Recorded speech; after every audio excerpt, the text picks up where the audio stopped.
Hey there, I'm Lance. I'm Sam. And we are Love to Hate. And today we're doing a preview video on Tome, the Light Edition. This is from Reversal Games. It is a game that is currently running on Kickstarter right now. So we would encourage you to check out the Kickstarter campaign. The link for that is in the description below after you watch our preview video. Right now we're going to go to the table and show you a little bit about the rules overview for Tome. Hey there everybody, I've got Tome, the Light Edition on the table here. Let me have you guys take a look at it real quick. This is a card trick-taking game in which players are going to be playing cards one at a time, and the person who plays the best card is going to win that trick, or as it's called in Tome, they win the chapter, which is a point. And that's what you want to try to do in this game. You have 4 base suits. These are going to be called basic spells. And the theme of this game is that you are casting spells. And they come in the different elements. You've got water, wind, earth, and fire. Or blue, purple, green, red. And they are going to have some important information on them. The most important thing is perhaps the strength of the spell. And each suit is going to have the same numbers. You're going to have numbers ranging from 2 to 6, as well as a flux, or F, which is going to be the highest, and it can't be altered in any way. The other spells, they can be altered. Their numbers can be raised or lowered, but F is still always the highest. Now, the second most important thing are what are written on these spells. We'll come back to that here in a second, as this is a very important part of the game. There is a 5th suit in the game, and this is the special suit. In Tome, the Light Edition, you are going to be playing with the light cards, which all the light cards have the same property written on them.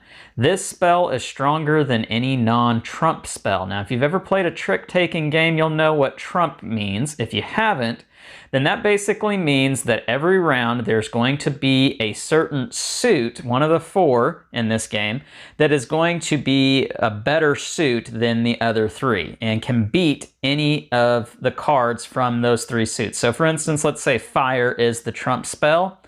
Any fire spell, regardless of how strong it is, if it were a 2, let's say, would be stronger than any of the spells of the other 3 suits, regardless of their numbers.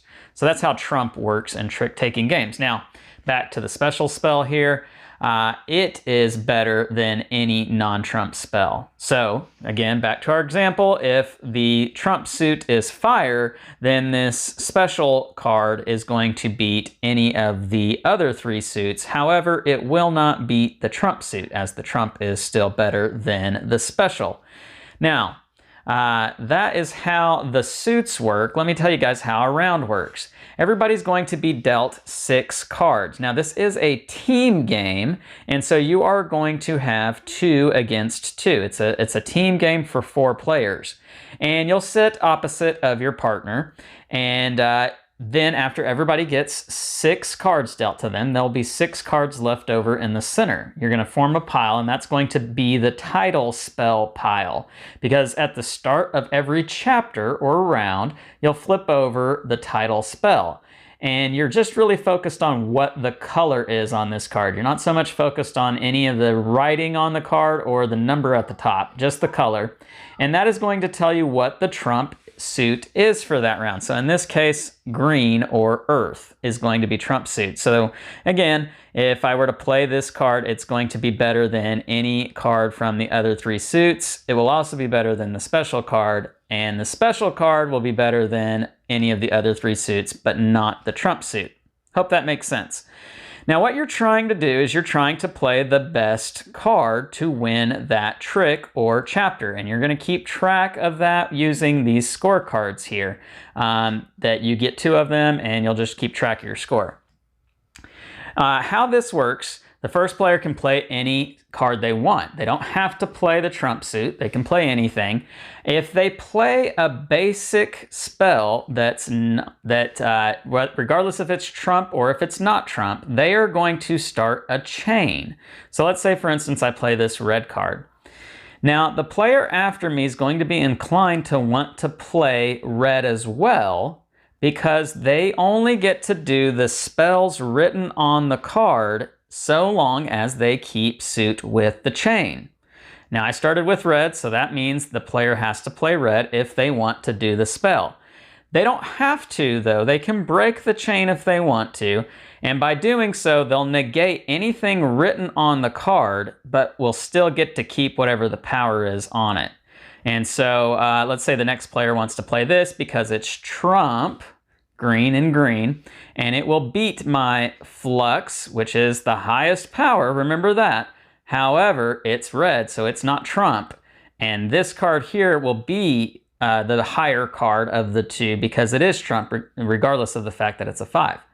But because it broke the chain, it will not get to do its special ability. Now, if it were red, let's pretend it's red for a minute, then that chain continues and it would go on to the next player, and they would have to continue the chain or risk breaking it. Now, once the chain is broken, all the other players that have yet to play can play any card they want, and their spells are going to count. The chain only really matters until it's broken the first time. And whoever has the highest card after all cards have been played is going to win the chapter, and again, keep score using this pad here. Now, let's say that the title spell happens to be a special card. If that's the case, then there is no trump suit for that round, and all cards are pretty much equal at that point. Well, I say that. Special cards beat all non-trump suits, so keep that in mind. Special cards would be practically the trump suit. You play until someone gets to 15 points, and if you are at 15 points and you are winning by 2, you have to win by 2 in this game, then you have won the game.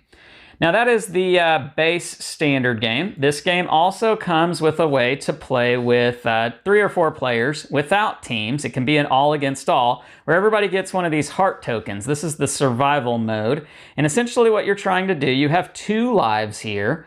You lose a life if you are the person who played the weakest spell that trick.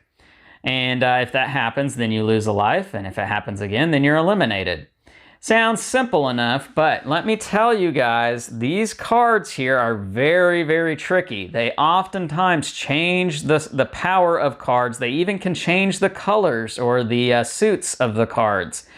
They can change what the title card is. So everything can have a way of changing on a dime in this game. And so this survival mode is very, very tricky. The game also comes with a promotional new special suit of cards. These are considered gold cards. That is included with the Kickstarter edition, and I will leave that for you guys to check out on your own. But that is Tome, the Light Edition. Let's go back up top and we'll share our thoughts on this game. All right, we're back, and we're going to share our thoughts a little bit on Tome, the Light Edition, and maybe what you can expect when you play it for yourself. Sam, you're the non-gamer. What'd you think about Tome? I feel like we've played a lot of card games recently. I'm not sure exactly why. This one was definitely a little bit more complex than the other ones. It's simple enough. It sounds simple enough, but it does have, it's just a kind of a level higher than some of the other ones that we've been playing. Yeah, I would agree with that. I think this is a new take on trick-taking games. It definitely has you second-guessing yourself along the way. Pretty much every turn, it feels like, because you're never quite sure what to expect with Tome. Yeah, and trick-taking games are not my favorite type of games, but I found this one, that aspect of it, pretty easy to understand, but it was still finding the flow, figuring out, I don't know if strategy is the right word for this game, but just kind of figuring out how you were going to play it. Right. I think this is one that you definitely feel like you can gain a mastery for the more you play it. If you're new in Tome, I think it's one that you're going to have a bit of not a learning curve to, but it's going to be... A little bit. I would say it's going to be one that takes getting used to figuring out how you can get better in this game. Yeah.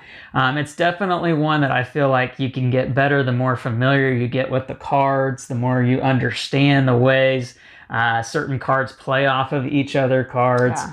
And that's really where this game shines, is how they've constructed the deck. Because one card you might feel like is completely worthless, you find that perfect time to play it, and it wins you the trick, and it can almost rob a point away from the other team. Yeah. And vice versa. The cards you think are just fantastic and are invincible and so powerful, you find actually don't work for you in certain times. And that's an interesting twist. This one, I felt like it changes every round. Yeah. You feel like, man, we're not doing very well, and we're not going to get any points. And then very next turn, bam, we win. Bam, we win again. And this is definitely a game that has lots of twists and turns to it. So if you're someone out there who enjoys things turning on a dime, you're really going to like Tome. This is a team game. What do you think about that? I think that was a huge benefit of it. I think if I had been by myself playing it, it would have been more frustrating. But because you have somebody on your team and you're not really working together because there's not a whole lot of communication, but I guess you just know that if you fail, it's not all on you. That's true. And so often in trick-taking games, if you're just if you're dealt a bad hand, then too bad. You're out of luck, and better luck next time.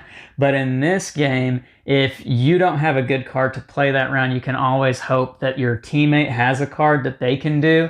And if you're working pretty well in conjunction with one another, and of course this is after you've played it a few times and you start to understand the game, then you can sort of give some information to your teammate based on how you started the round or how you're ending the round. And that's little cues you can give back and forth to one another that really kind of spices this game up and amps up just the strategy that you can build throughout it. So now there is some luck in this game because it is a card game, and as is the case with any card game, you're going to be at the mercy of what you get from the deck. And it can be swingy. So this is a game that you might lose 5 or 6 tricks. In this game, they call them chapters in a row, and you might get discouraged. I think that was something we found happen quite a bit. We came in very confident. And quickly. We were humiliated pretty quickly. But it goes the other way around too. Yeah. You can win 5, 6, 7 in a row. So it's a very swingy game. That may be something you like. That may be something you don't like. It's something that you kind of have to roll with, and you have to find creative ways to work, to your favor as the chapter progresses and the rounds go further and further. The deck's not very big. I think it's 24, maybe 30 cards, something around that number. So it's not a very big deck. And it's one where you can start to learn and remember the cards. So there's a little bit of a memory aspect to this game that may not be for everyone. No.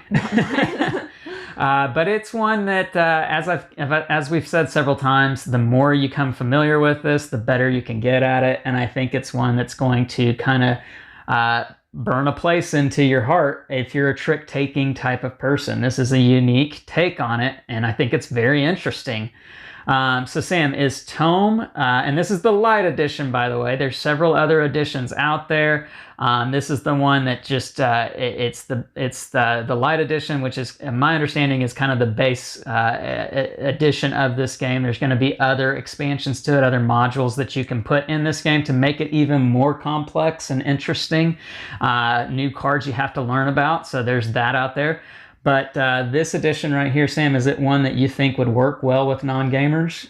I think so. I think playing as a team, like I said, is a big benefit of that. It is pretty easy to understand. It is something that you would want to play more than once to kind of get the hang of it. But yeah, I think it's a good one to at least get on the table with non-gamers. But I definitely think it's one that gamers by themselves will really enjoy. I absolutely agree with that. I think this is one that if you have a non-gamer at the table, they might struggle a little bit with. You might want to hold their hand through it and do several practice rounds with them in it. Get them up to speed, get them familiar with the mechanics and the cards, because the text on the cards is so very, very important in this game, and how those spells work, breaking the chains and all of that. So very important in this game. So overall, I think this is a fantastic game. It's one that I'd be happy to play anytime, and I think it works well with some gamers after you get them into it, Yeah. or excuse me, non-gamers, but it works well with gamers as well. Yeah. So that is Tome, the Light Edition from Reversal Games. It is running on Kickstarter right now, so make sure to check out that link in the description down below. And make sure to like and subscribe and push that bell button so you get notifications of all our new content. I'm Lance. I'm Sam. And we are Love to Hate, where we try to bridge the gap between gamers and non-gamers. We'll catch you next time.